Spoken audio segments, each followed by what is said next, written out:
Hi, this is the Galaxy M34 5G and I'll show you how to connect to Wi-Fi this device.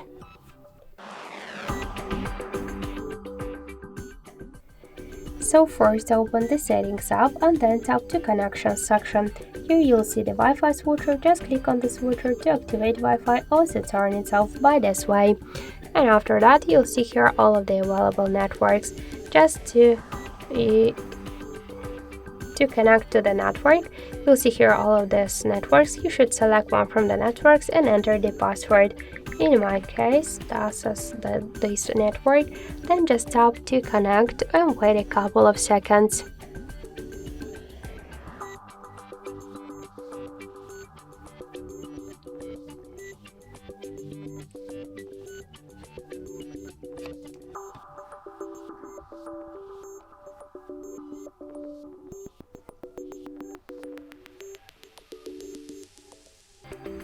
So now we could see that this network successfully connected.